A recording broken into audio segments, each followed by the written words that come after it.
Subhanul yaum rijalul ghad. Pemuda hari ini adalah pemimpin di hari esok. Hari ini orang-orang tua Anda yang memimpin negeri ini, yang menjalankan negeri ini, yang melaksanakan dakwah di negeri ini. Tapi besok Anda orang-orang muda yang akan tampil, yang akan menjadi ulama, yang akan menjadi umaro, yang akan menjadi kiai, yang akan menjadi pejabat, yang akan mengisi dakwah, yang akan mengatur negara ini. Sudah, kita tidak mau generasi-generasi penerus yang kelak akan mengelola negeri ini orang-orang yang lemah imannya, lemah akhlaknya, lemah ilmunya. Enggak, yang kita inginkan adalah orang-orang yang kuat ilmunya, kuat imannya, kuat akhlaknya, sehingga negara ini menjadi baldatun thayyibatun wa rabbun ghafur. Siap memimpin umat ke depan, siap memimpin umat ke depan. Takbir.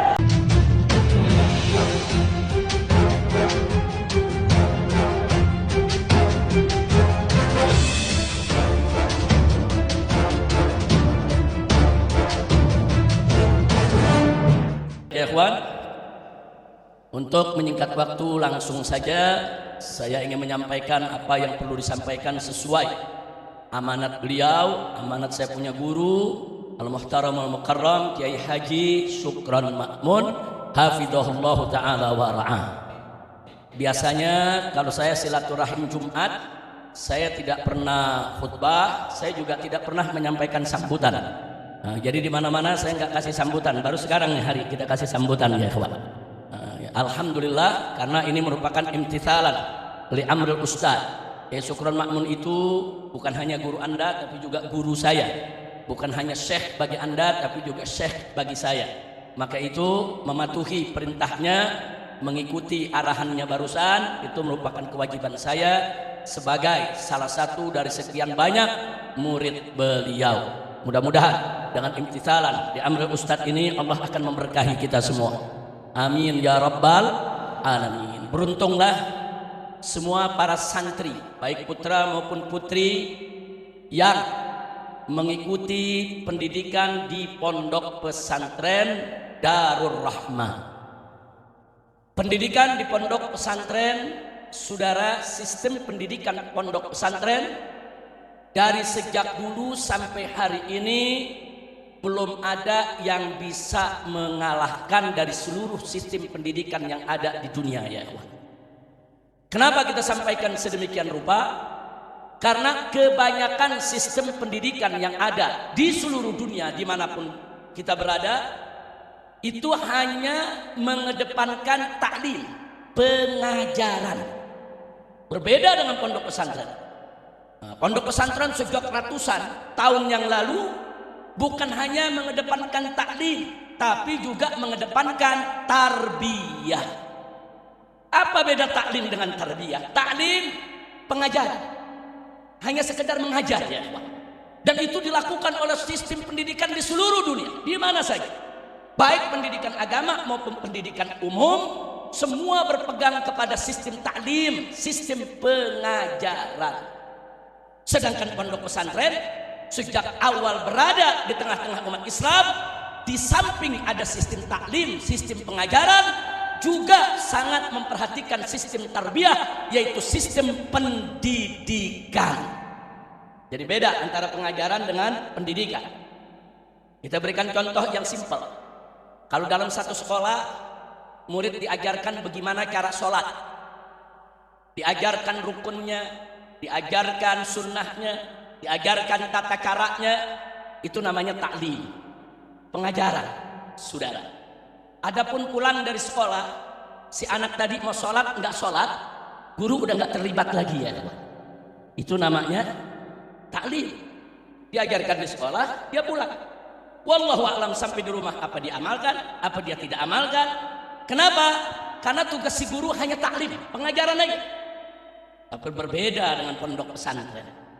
Di pondok pesantren, santri di kelas-kelas atau di halago-halago yang diadakan di masjid ini, saudara, diajarkan tentang tata cara sholat, hukum sholat, syarat sholat, kewajiban sholat, saudara, semua diajarkan. Tapi pada saat yang sama, begitu masuk waktu sholat, semua digiring ke dalam masjid, diawasi oleh para guru-gurunya. Bagaimana cara mereka berwudu, bagaimana cara mereka sholat, diajarkan cara mereka merapikan shaf, diajarkan cara mereka untuk apa? Untuk melaksanakan apa yang baru diajarkan dalam kelasnya, saudara. Itu namanya tarbiyah, saudara. 5 waktu, bukan hanya 5 waktu di pondok pesantren, 24 jam. Para ustadz ditugaskan oleh kiainya, saudara, untuk memperhatikan setiap perilaku, setiap gerak-gerik yang dilakukan oleh para santri, saudara.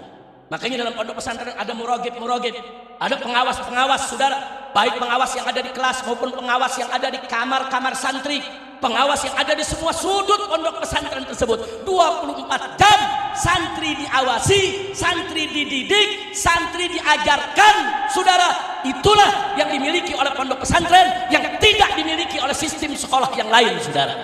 Alhamdulillah. Nah, makanya saya mau tanya ini semua sekali lagi, saudara. Kalau gitu pondok pesantren lengkap tidak? Lengkap tidak? Ada taklim pengajaran? Ada tarbiyah pendidikan? Subhanallah, saudara. Makanya jangan kaget. Kenapa tadi saya katakan sistem pendidikan pesantren ini belum ada yang tandingi? Bahkan saat ini di luar negeri, orang-orang di luar Islam, sampai di Indonesia sekalipun, mulailah mereka mendirikan boarding school. Apa itu boarding school? Banyak sekolah umum, tapi muridnya disuruh nginep. Banyak sekolah umum, tapi muridnya dimikinin kamar. Banyak sekolah umum, saudara, mereka disuruh tinggal di tempat mereka sekolah. Itu yang dimaksud dengan boarding school. Boarding school itu pesantren, saudara. Karena apa mereka tiru sistem pesantren sedemikian rupa? Karena mereka melihat dengan mata mereka sendiri, mereka dengar dengan telinga mereka sendiri, mereka rasakan bagaimana kualitas, saudara, anak-anak santri yang memang sekolah di pondok-pondok pesantren, yang kualitas tersebut tidak didapatkan oleh anak-anak yang tidak sekolah di pondok pesantren, saudara. Sekali lagi, alhamdulillah. Bersyukurlah kita kepada Allah kalau kita semua menjadi santri di pondok pesantren. Memang tantangan pondok pesantren ini tidak kecil, besar, saudara. Bahkan belakangan, saudara, ada yang pengen bagaimana supaya pondok pesantren gak laku, diisukanlah pondok pesantren awas sarang teroris. Kenapa ada isu pondok pesantren sarang radikalisme, sarang ekstremisme, sarang radikal, sarang teroris? Supaya umat Islam tidak berbondong-bondong masuk ke pondok pesantren lagi, saudara. Dibuat takut sedemikian rupa.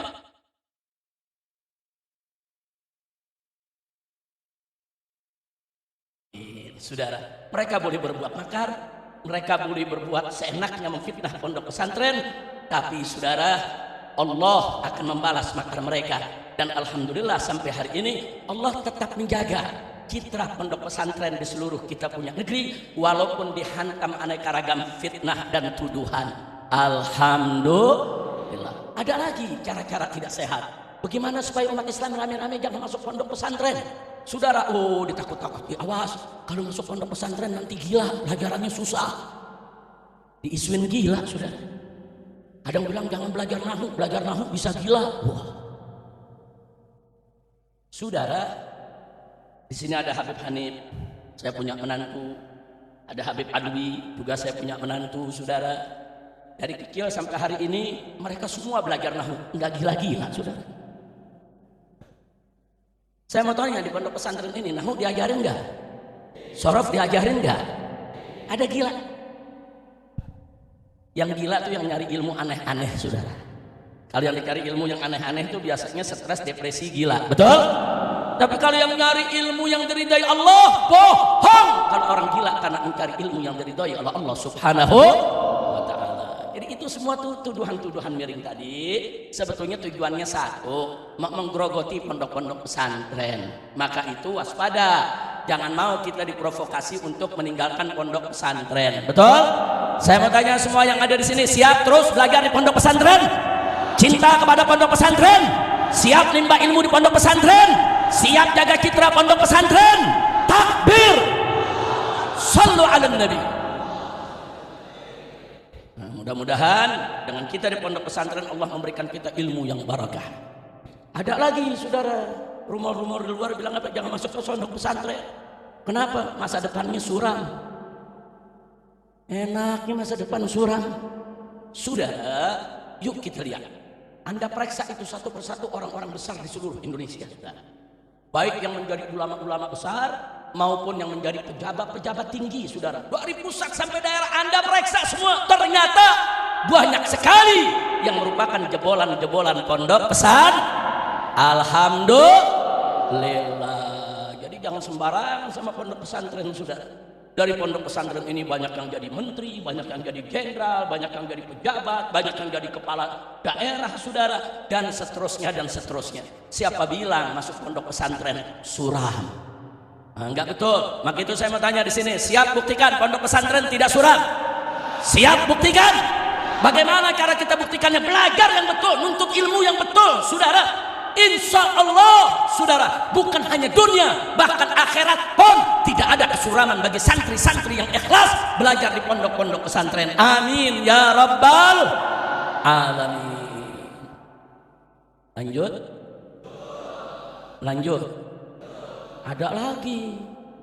Ini nggak kalah serem nih. Anak yang masuk pondok pesantren itu buangan dari orang tua. Iya. Kita dibilang anak buangan. Kurang ajar gak? Jangan-jangan di sini ada merasa begitu kali ini. Ayo jujur, ada merasa begitu gak? Merasa dibuang gitu sama orang tua, saudara. Jangan saudara. Justru orang tua, apalagi di zaman sekarang ini, yang tantangan keimanan merajalela 24 jam non-stop ada di setiap tempat, saudara. Di zaman sekarang ini orang-orang tua yang memasukkan anak-anaknya ke pondok pesantren, baik putra maupun putri, satu, orang tua tersebut cerdas, saudara. Kenapa saya katakan cerdas? Dia tahu potensi dirinya, nggak mampu untuk melindungi anaknya, nggak mampu untuk mendidik anaknya. Dia titipkan ke kiai-kiai, ke guru-guru yang mampu untuk mendidik dan mencetak anaknya menjadi generasi penerus yang baik. Betul? Berarti orang tuanya cerdas tidak? Pintar tidak?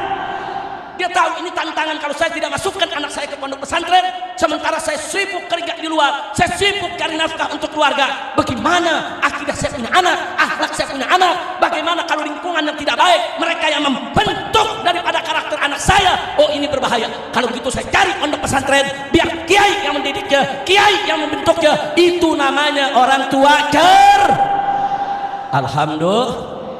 Berarti orang tua Anda di sini para santri semua adalah orang-orang tua yang cerdas di dalam mengambil keputusan. Alhamdulillah.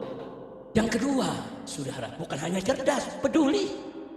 Ihtimam. Dia peduli dengan akidah anaknya. Dia peduli dengan akhlak anaknya. Dia peduli dengan masa depan anaknya. Bahkan bukan hanya masa depan dunia, tapi juga masa depan akhirat. Orang tua mana, saudara, yang bisa lebih hebat daripada orang tua yang peduli kepada kebaikan anak-anaknya dunia dan akhirat, saudara? Maka itu, tatkala orang tua kita mengirim kita ke pondok pesantren, kita bukan dibuang, bukan, tapi itu menunjukkan satu, kecerdasan orang tua kita, yang kedua, kepedulian orang tua kepada kita. Berarti orang tua kita sayang kepada kita, cinta kepada kita. Jangan berkecil hati, justru kita mesti bangga punya orang tua yang cerdas, bangga punya orang tua yang peduli kepada kita. Alhamdulillah. Kira-kira jelas tidak? Yang saya sampaikan barusan kira-kira jelas tidak? Jadi anak-anak yang masuk pondok pesantren anak buangan bukan? Anak buangan bukan? Berarti anak-anak yang dikirim orang tua ke pondok pesantren berarti orang tuanya cerdas tidak? Peduli tidak? Sayang tidak? Cinta tidak? Bangga tidak punya orang tua seperti itu? Bangga tidak kepada orang tua seperti itu? Sallu ala nabi. Allahumma shalli wa sallim mubarak alaihi. Jadi dengan apa yang saya sampaikan barusan sebagai pembuka ini, saya hanya ingin menekankan bahwa satu keberuntungan kalau kita ada di pondok pesantren, beruntung. Maka itu tancapkan dalam sanubari kita yang paling dalam, dalam jiwa kita yang paling dalam. Jangan tinggalkan pondok pesantren ini kecuali kita sudah selesai menjalani masa pendidikan dan pembelajaran kita. Mudah-mudahan dari sini ke depan nanti akan lahir ulama-ulama besar, orang-orang soleh, lahir para wali-wali yang menjaga negeri, lahir dari tempat tempat ini pemimpin-pemimpin bangsa di masa yang akan datang. Amin ya rabbal alamin. Nah baiklah ya ikhwan, bicara pondok pesantren berarti bicara tentang keilmuan. Bicara tentang keilmuan berarti kita diingatkan akan firman Allah dalam Al-Qur'anul Karim. Wallahu subhanahu wa ta'ala qala yarfa'illahu alladhina amanu minkum walladhina utul ilma darajat. Subhanallah, indah ayat ini ya ikhwan. Ada janji dan jaminan dari Allah. Yarfa'illahu alladhina amanu minkum walladhina utul ilma darajat. Ini janji sekaligus jaminan dari Allah. Ini yang memberikan janji dan memberikan jaminan bukan sembarang, tapi Allah yang maha menepati janji. Innallaha la yukhliful mi'ad. Allah yang tidak pernah ingkar janji, saudara. Allah menyatakan dalam ayat ini yarfa'illahu, Allah itu meninggikan, mengangkat, saudara. Siapa yang diangkat? Alladzina amanu minkum, kedudukan orang-orang beriman di antara kamu.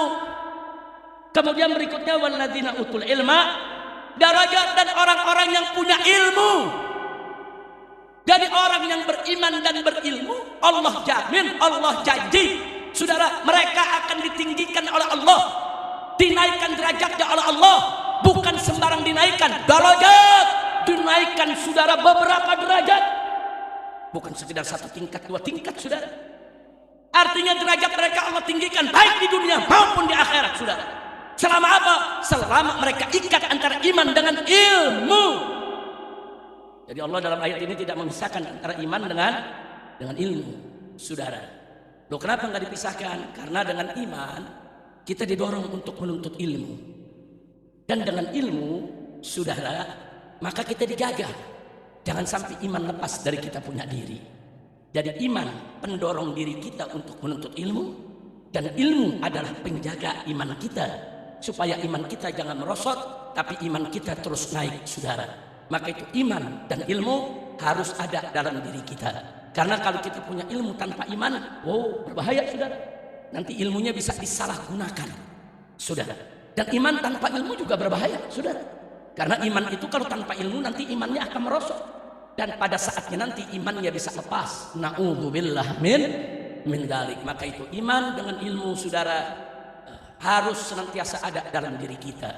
Maka itu Al-Imam Ali ibn Abi Thalib radhiyallahu ta'ala anhu, saudara, dalam sebuah pesannya kepada para pemuda, para penuntut ilmu, apa beliau katakan? Ya ma'syar syabab, wahai segenap para pemuda, i'lamu, ketahuilah oleh kamu sekalian, anna hayatal fata wallahi bil ilmi wat tuqa, sesungguhnya kehidupan seorang pemuda itu harus diisi dengan ilmu dan takwa.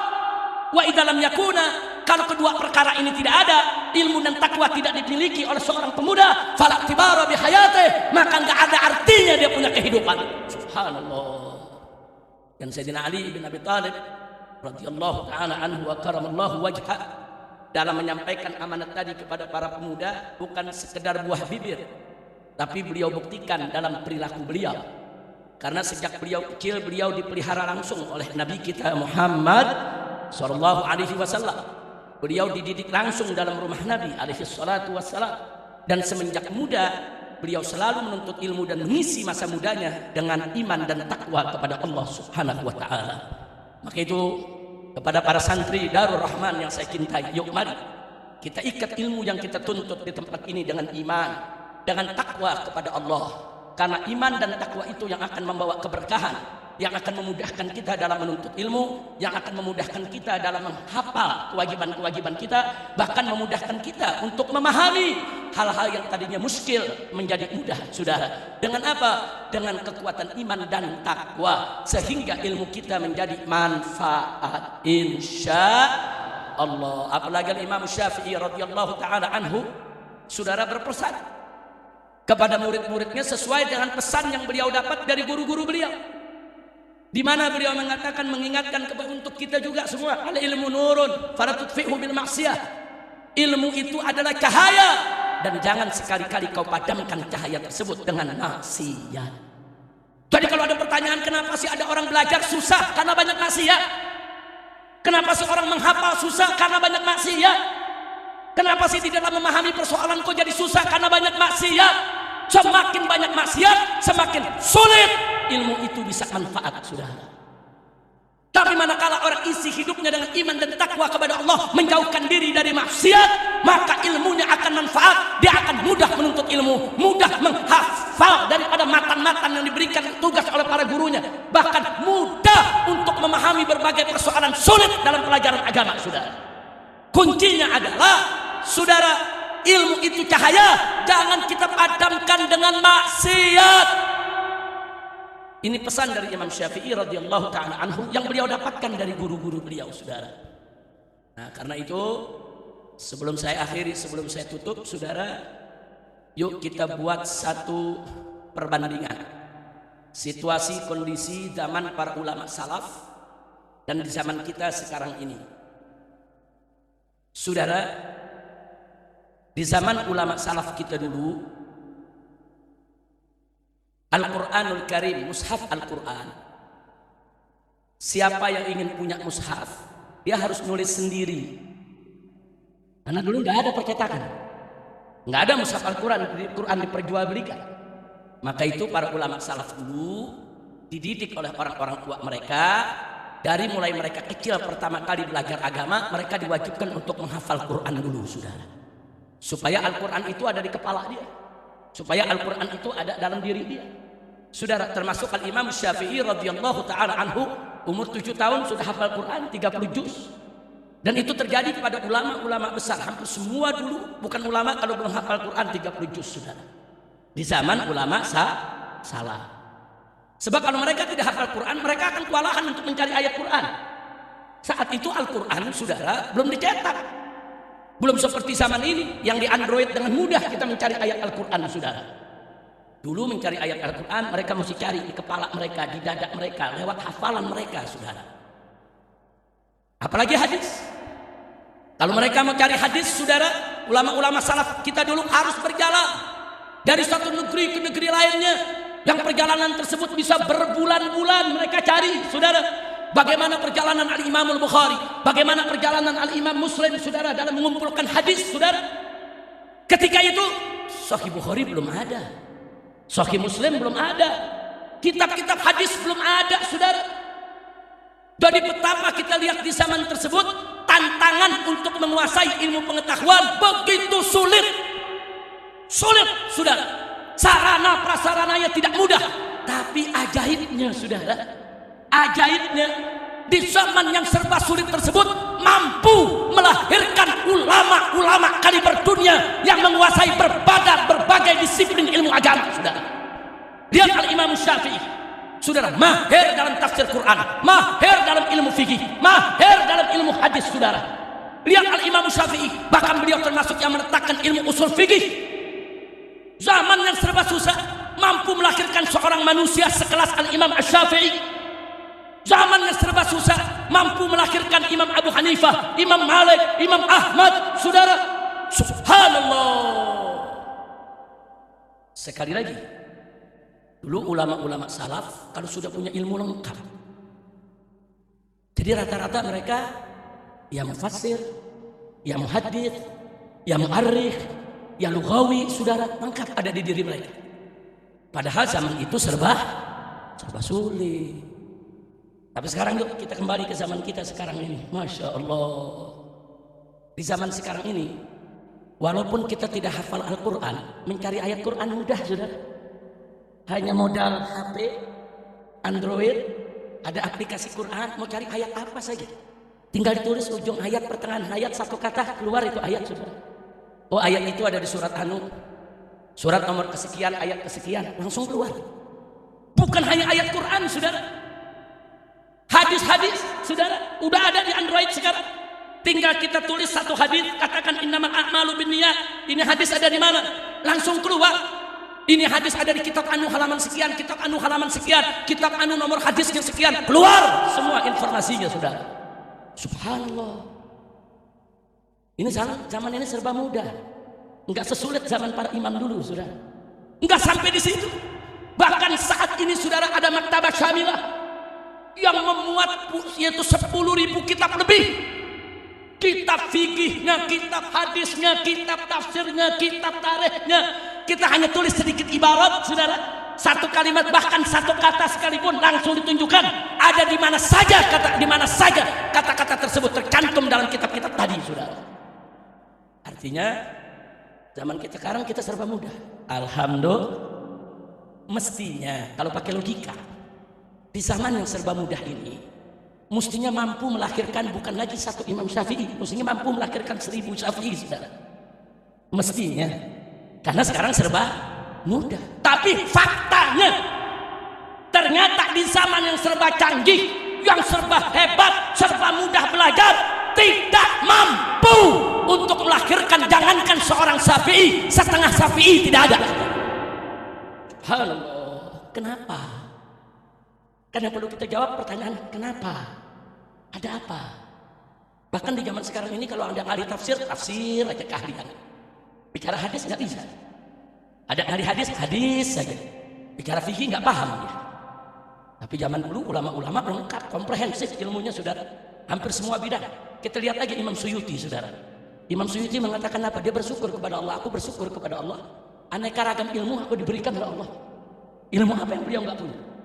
Anda boleh lihat kitab-kitab Imam Suyuti radhiyallahu taala anhu, hampir di semua bidang ilmu pengetahuan agama ada, saudara.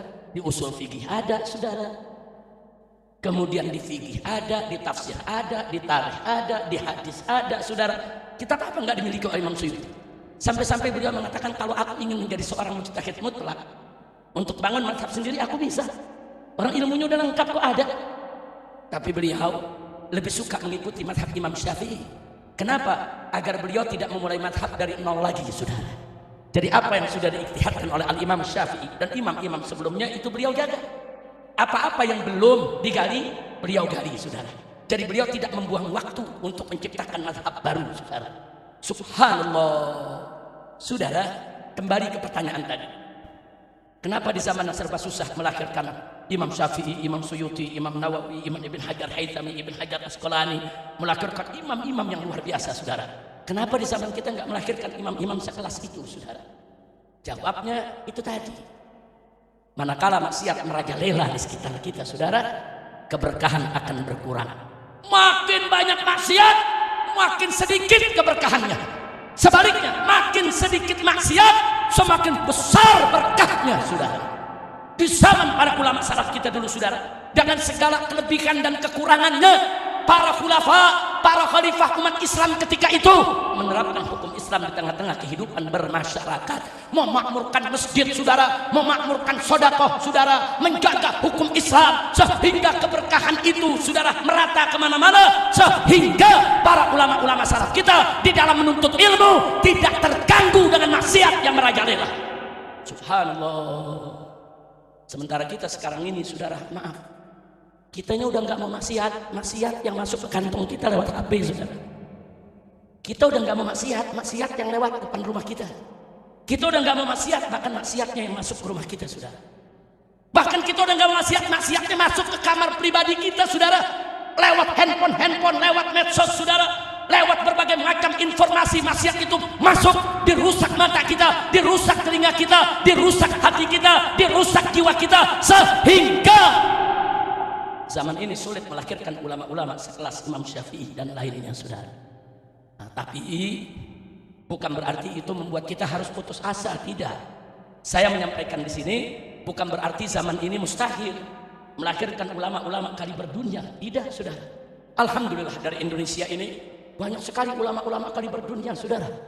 Subhanallah, Syekh Nawawi Al-Bantani, bagaimana kitab-kitabnya dibaca di seluruh Jazirah Arab, saudara. Bahkan di kota suci Makkah sampai saat ini kitab-kitab beliau masih dipelajari, saudara. Atau kalau kita lihat lagi Kiai Muhajirin, saudara, dari Bekasi, bagaimana kitab-kitabnya, bagaimana sanadnya muttasil, saudara. Kitab-kitabnya dalam bahasa Arab terus dipelajari di dunia Arab sana. Belum lagi As-Syekh Turmusi, ya kawan, bagaimana membuat kitab berjilid-jilid, saudara.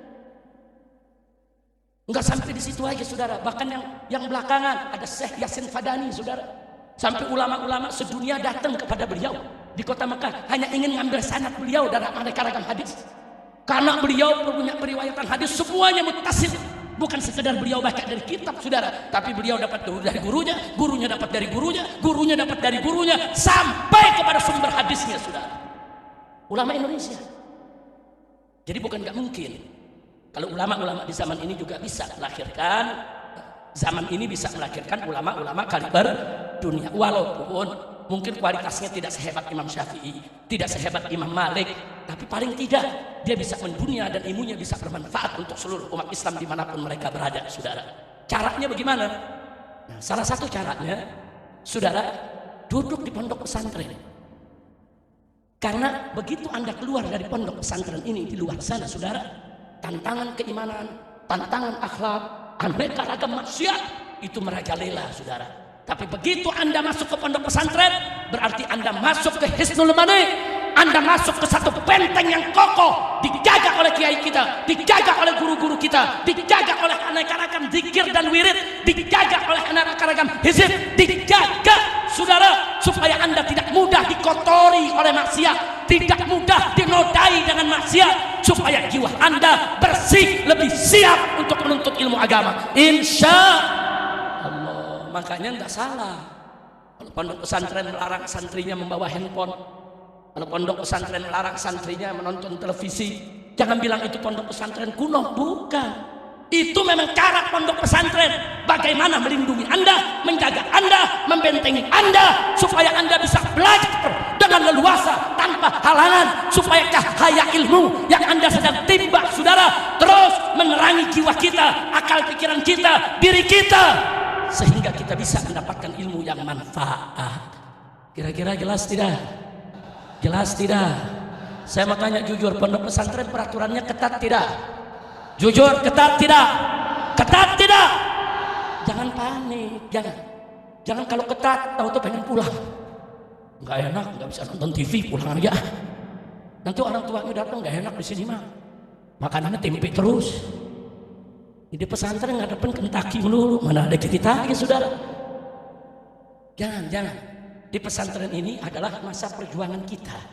Banting tulang, kuras keringat, saudara, lawan segala kejenuhan.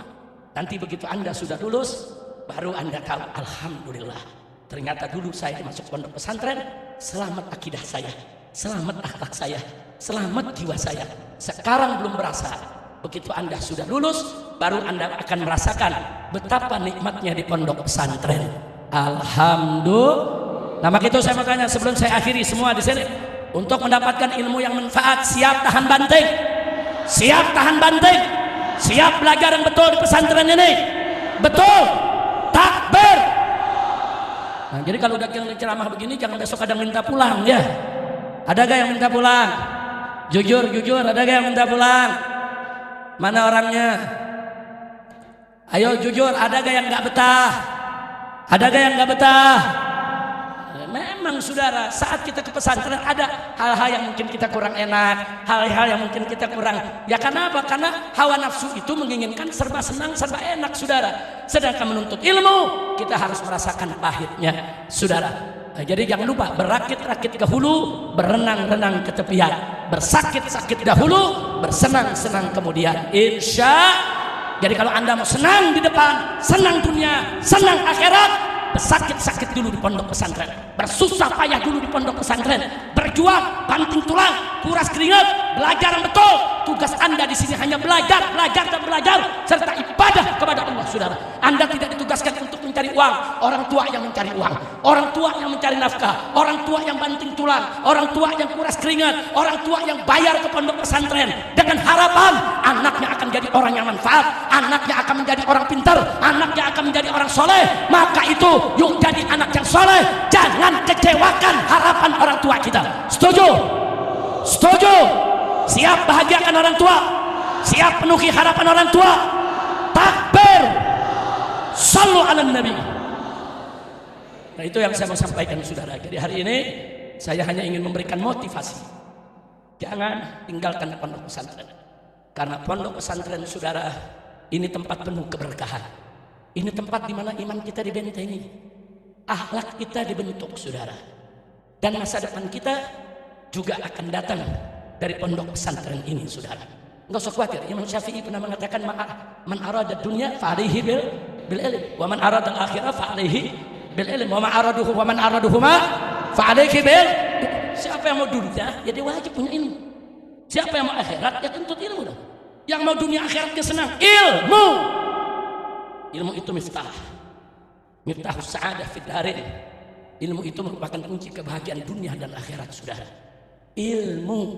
Bahkan Al-Imam Al-Ghazali radhiyallahu taala anhu di dalam kitab Ihya Ulumuddin ada menyampaikan satu riwayat di mana beliau mengatakan dalam riwayat tersebut, saudara, dengan tegas beliau berkatakan bahwa al-ilmu imamul amali wal amalu tabi'uhu.